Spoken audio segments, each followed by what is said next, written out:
Welcome, everybody. This is the Rotary E-Club of Silicon Valley. Every week, we are working to bring you people who have loads of cool and interesting insights on the way the world works or can work, or might work if things were just a whole lot better. We're a part of Rotary International, 1.2 million members in 36,000 clubs around the world. Add another 200,000 for our Rotaractors, and that's a lot of folks who are able to do some really interesting things. Our particular club, the Rotary E-Club of Silicon Valley, which you can find, by the way, at rotary.cool, is a club that is especially interested in innovation, entrepreneurship, and education. And today we have with us Francine Hardaway, who writes one of the more interesting and insightful newsletters I get every week. She has had loads of history with the development of finance as tech, began to become part of how finance thinks of itself. Has looked at healthcare in all sorts of interesting ways. Has worked to empower women in all sorts of settings. She is, as I have described her quite recently, one of the least boring people I know. And so, Francine, we are really excited to have you with us, and I hand the microphone over to you. Welcome to the E-Club of Silicon Valley. Okay, hi, E-Club of Silicon Valley. And I don't blame you for wanting somebody to talk to you about the future of cryptocurrency, but nobody knows. That's the problem. The only people who will tell you that they do are scammers.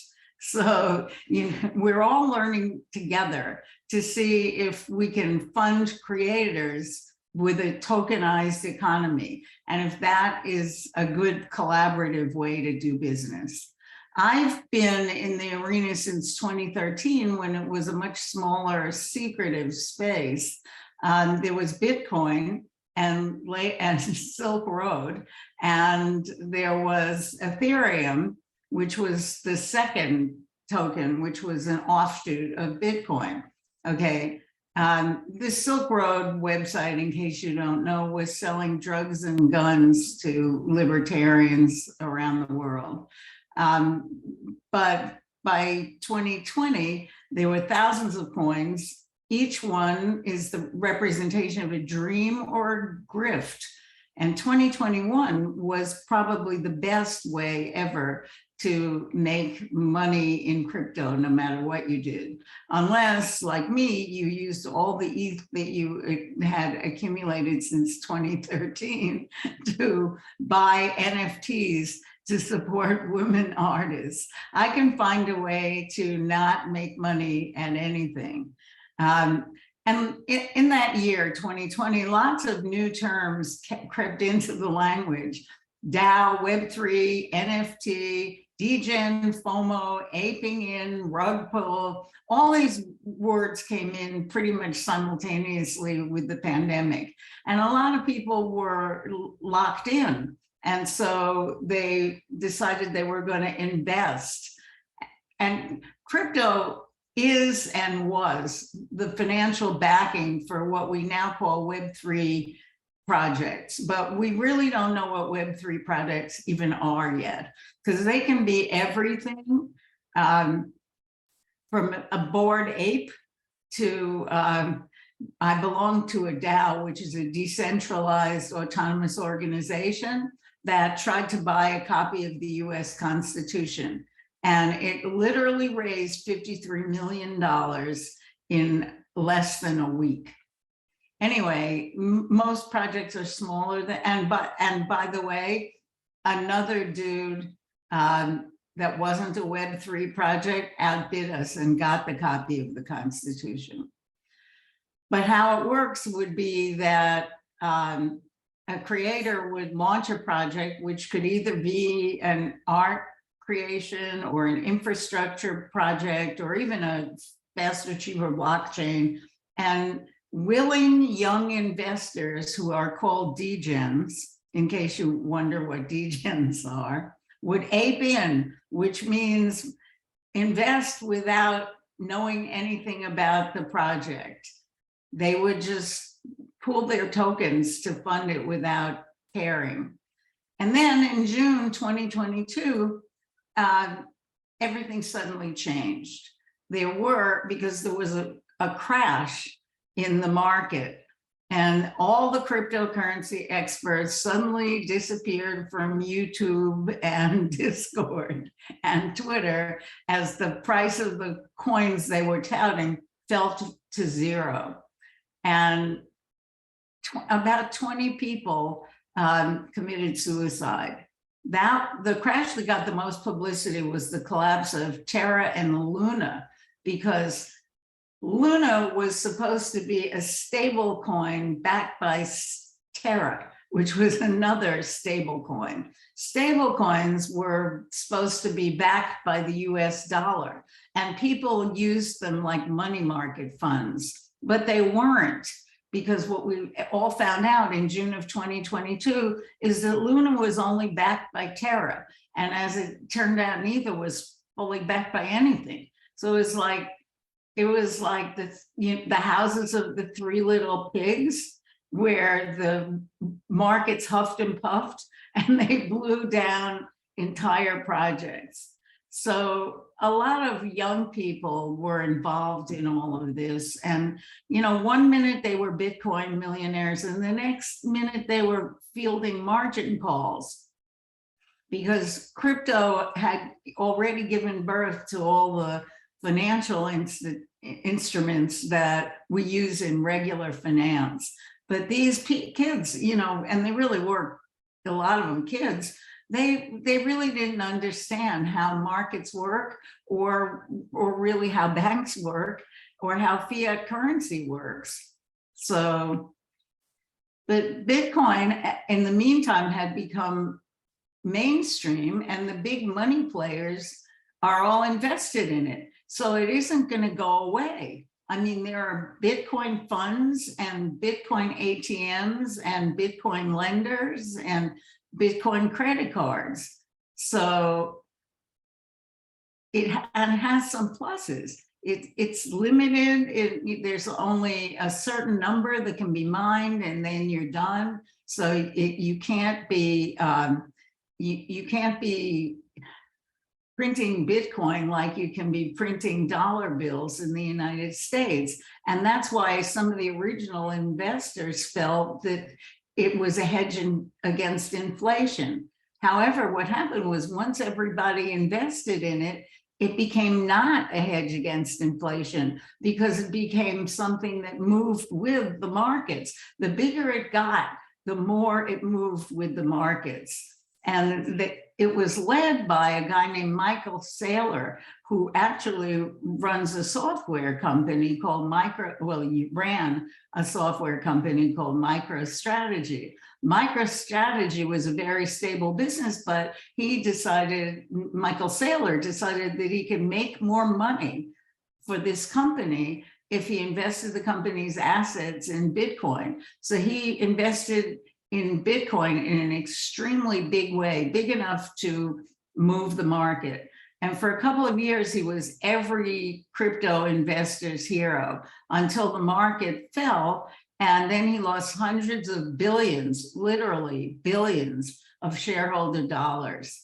And because he was the founder, he couldn't just be kicked out. So he failed upward, and he's now not CEO, he's the chairman. But the original reasons for cryptocurrency maybe are not there anymore, because it isn't a hedge against inflation. We know that it's not going to be a substitute currency. So we got to figure out exactly what it is and how it can be useful in the future. And there are a couple of thought leaders in Web3, and one of them is Chris Dixon, who's a partner in A16Z, which used to be in Silicon Valley. Now it's become virtual and it's everywhere. Dixon thinks there have been 3 eras of the web. One was built during the 90s, and it was the one we all remember when the internet first was being built on open protocols. And if you built it something, you owned it. The governing principle of it was information wants to be free.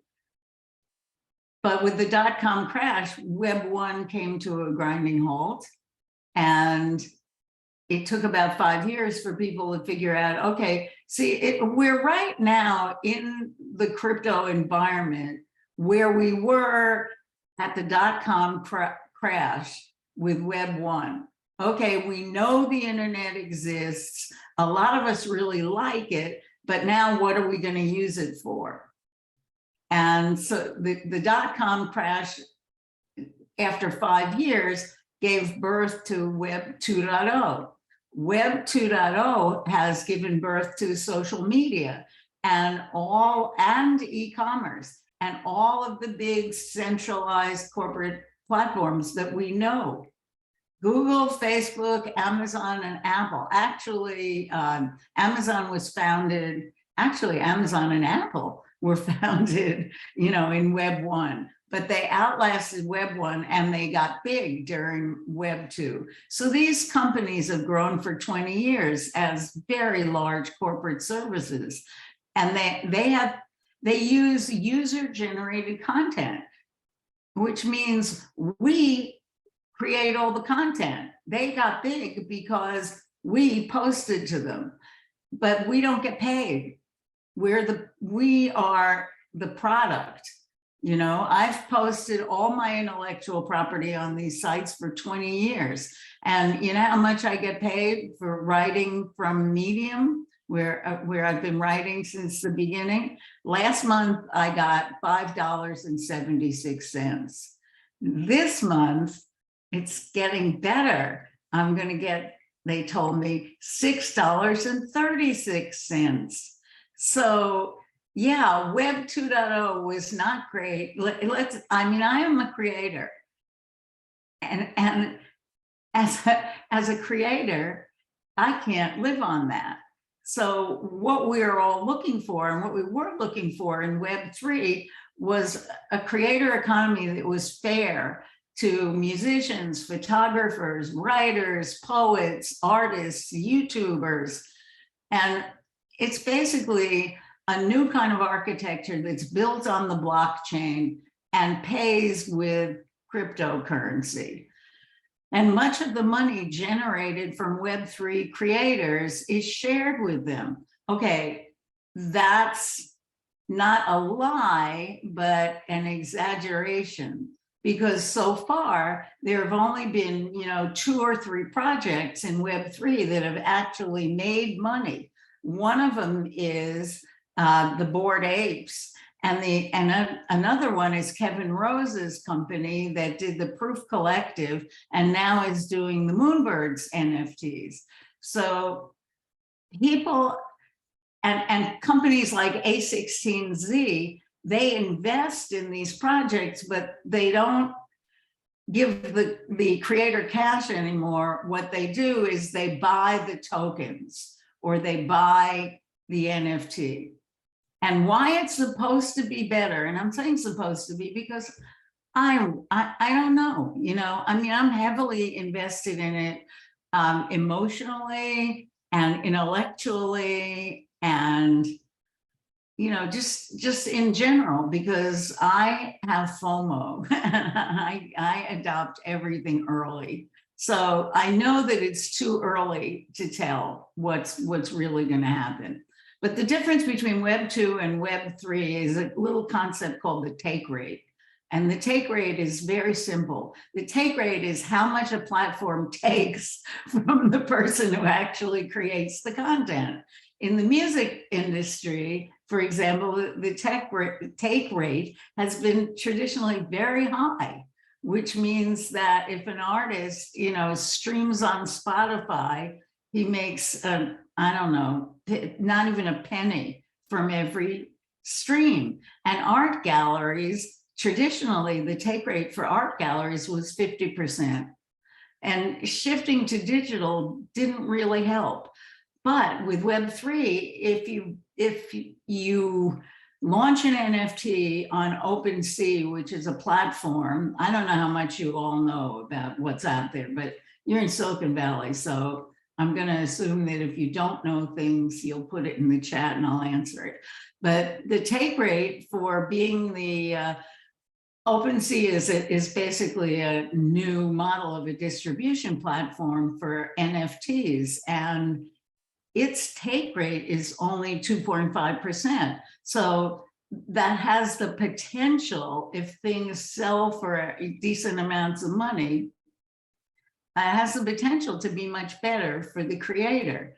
And the other part of Web3 is a new style of gaming in which, as you play the game, you can earn, which is different than current games, where if you play the game and you want something, you know, like the games might be free, but all the stuff that you need to play the game, the weapons and the skins and the swords and all that stuff, that costs money.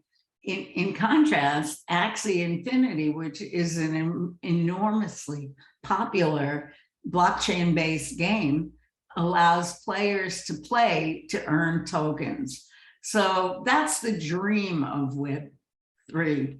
I mean, I don't know to what extent it's going to work, but I know what the dream is. And it's a dream that has with it all the idealism of new technology. And as I wrote this, and actually I have to change this almost every day because the space moves forward.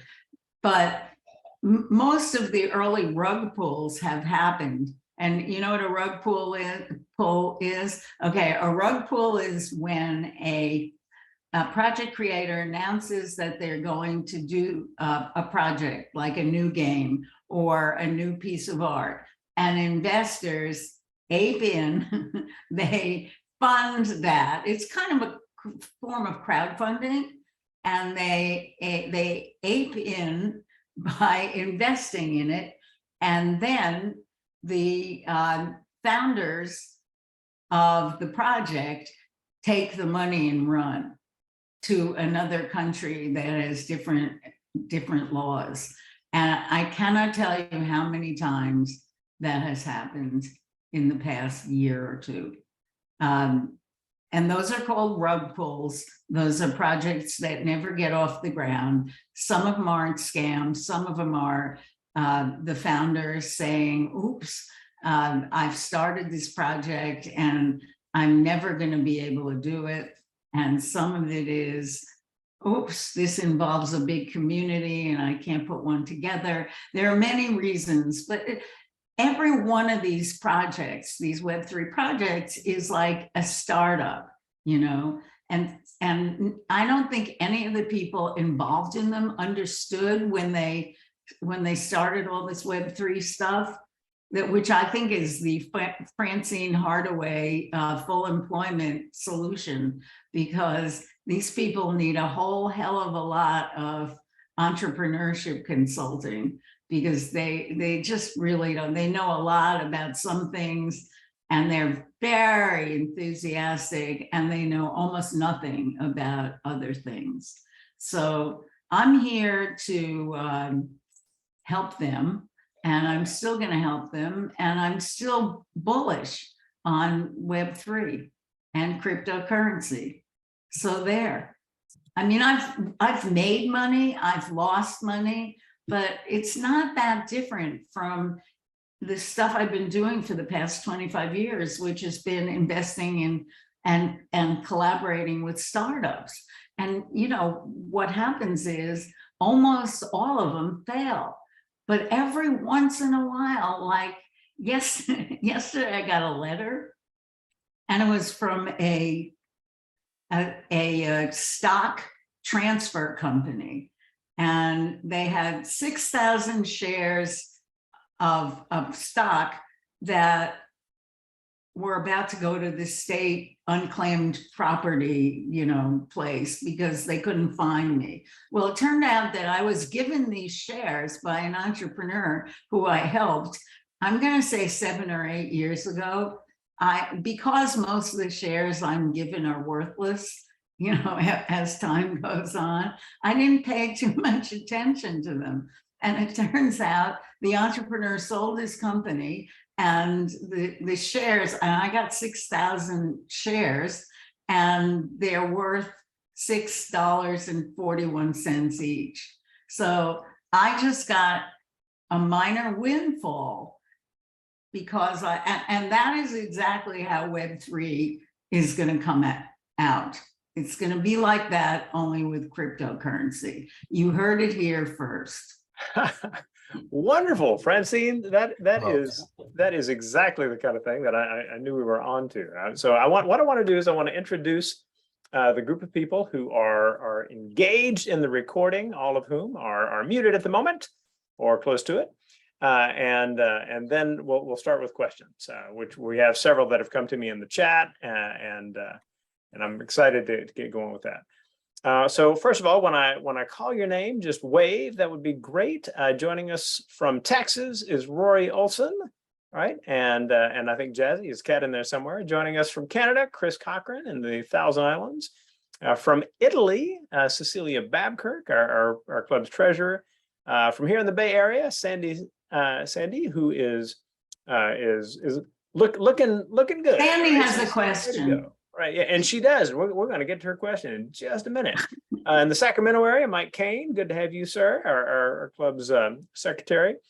Shags from Walnut Creek, our club paella master, and from Argentina, in an obscure piece of a bus station or bus, is Maxi and his iPhone. So with that, let's start the questions. Sandy, get us going. What is your question?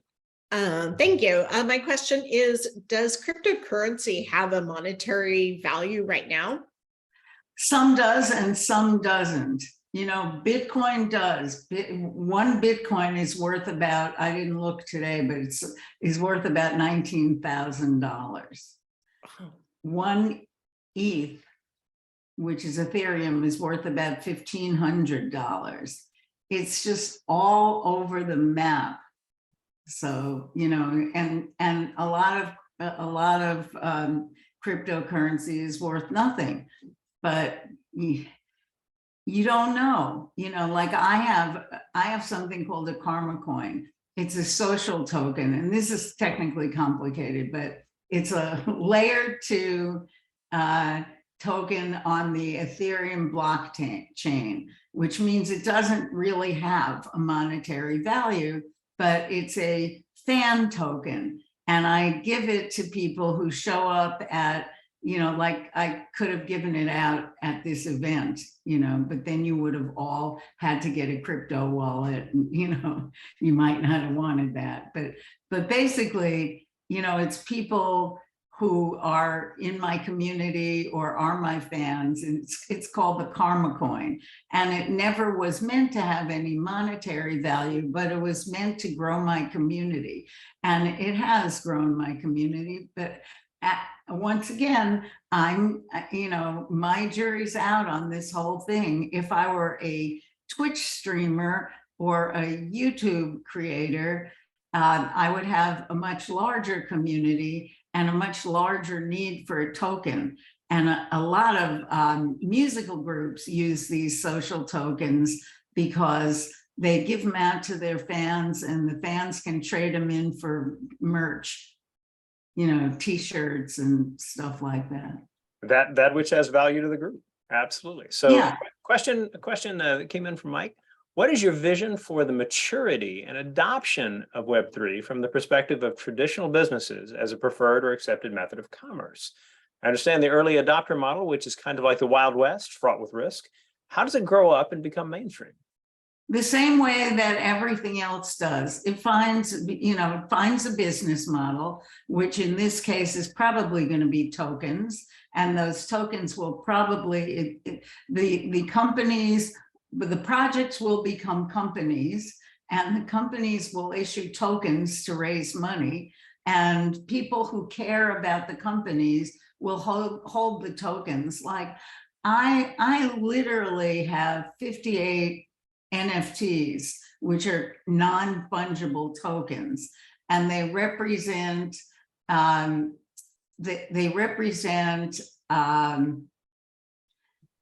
different artists, art projects. And some of these artists will grow a community, and their art will grow in value, and some won't. you know, and then it'll be 10 years from now, I will be getting, you know, some weird ass communication saying your women of crypto tokens, or your power women tokens, or your women warrior tokens, because those are the NFTs that I bought because me. So you know, it's like, okay, so your tokens are now worth, you know, X number of dollars, and you could redeem them. And that's how the companies grow. But you know enough about startups to know that it's really 1 in 10, really, if that make it, you know. So you're not gonna have a lot of these. Maximiliano, yes. Let me just finish this sentence and I'll answer yours. 1 in 100, you're right. It's 1 in 100 companies that make it. So yes, not very many make it. So what you do is you have a portfolio of them. And so now I have a portfolio of non-fungible tokens, all of which represent different projects with the intent to empower women. And I'm all about empowering women. And so when these NFTs were minted, I bought them or invested in them. Now, about big tech getting into Web3, no question it will happen. I mean, you know, I'm sure they're all working on it in one way or another. One popular thing would be token gating, which is like in Meta, you would go into the multiverse and the metaverse, and you maybe could only get into some games with a token, or into some rooms with a token. So that would be, no, I'm not being robbed. The UPS guy is, or the FedEx guy is probably here, sorry. So that would be how Meta, you know, in the metaverse would get into it. Google will figure out a way to get into it, but it's gonna be a little harder for Google because it doesn't have artificial intelligence in your home, you know, which Apple does and Meta does, but it will get in it, and so will Apple. And I'm sure that they have a strategy, because otherwise they're gonna get, basically their advertising model is slowly being eaten away by, you know, various privacy safeguards. So they have to figure out a way to monetize themselves if advertising no longer gives them the kind of money that it used to give them. So there might be some kind of tokenomics that they're going to figure out. You know, they're going to have problems though. And I wouldn't be surprised if new social networks, well, there are already some social networks that are based on tokenomics, and they're built on that premise, where if you put up content, like I write for a platform called mirror.xyz, and mirror.xyz, you write something, you create your content, and you put it on Mirror, and people can pay for it. They can pay you directly with no intermediary, because it's on the blockchain, which is what's known as a trustless environment. You don't have to have a trusted middleman. So let's do one more question, and then we'll wind things down for the recording part of the experience. Before he left, he actually tossed this question, which I think is a good one for everyone. Is what's the best advice to give someone who knows very little about crypto, but is curious and wants to become more informed and perhaps become an investor? You talked about being diversified and things like this, but what would be a good direction for people who are curious to learn more? Okay, so there are two sites that have been around for a long time. One is called CoinDesk, and it's a newsletter, sort of a industry trade magazine. So, whatever the analog is to the old industry trade magazines, it reports on the happenings. Okay, and that is where you read the general information about what's happening in the market. And then there's another site. I mean, there is a gazillion sites, but just, if you want to not be taken advantage of and you want to do your own research. The other one is CoinMarketCap. And CoinMarketCap has all of the coins and their charts like stocks, so that you can see where they've been year over year and where they've been for the last quarter and where they've been recently, and all of that. Fantastic. All right. Well, so I would say read those two things. And I read The Silk Road, which is the story of Ross Ulrich, who's the guy that started that site and is now serving a life sentence. By the way, free Ross Ulbricht, because they made a terrible example of him. For, he was running this website. Yes, he did some terrible things, but he was a very young person, and the regulators didn't know what they were regulating when they regulated him. We're going to get regulation. I mean, the SEC, right now there's a fight between the SEC and the Commodities Futures Trading Council or corporation or whatever it is. And each one of them is saying, I'm going to regulate this. No, I'm going to regulate this. So here's what we know for sure. Someone is going to regulate this, and they're going to bring some system to it, so it's not going to be so Wild Westy anymore. Now, those are just... in motion. What? Bureaucracy in motion. Yeah. Now, is that going to make it better? I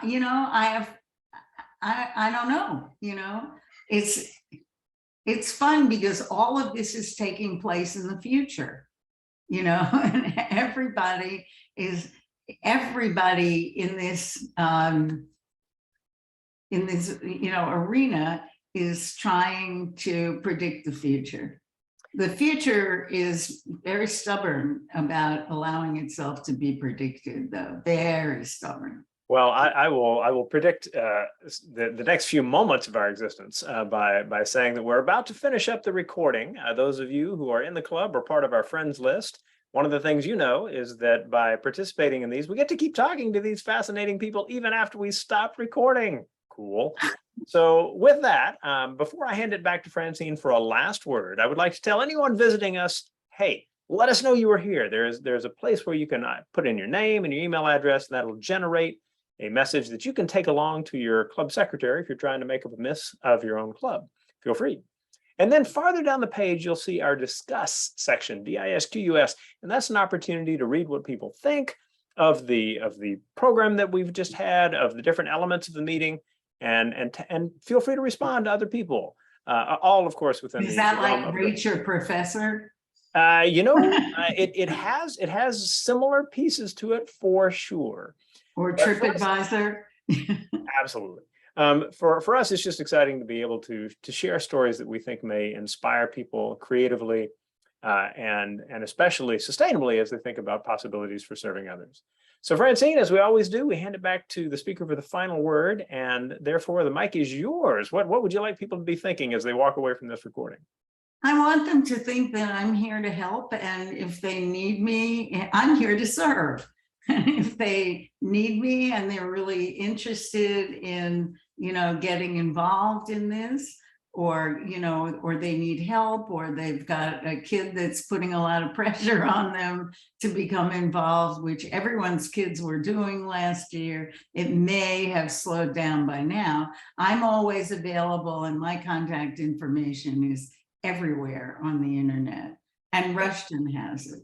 And we'll also have your rally.io and Clubhouse links on the page when this is the recording that is the program for our weekly meeting. Oh yeah, load up on fan coins.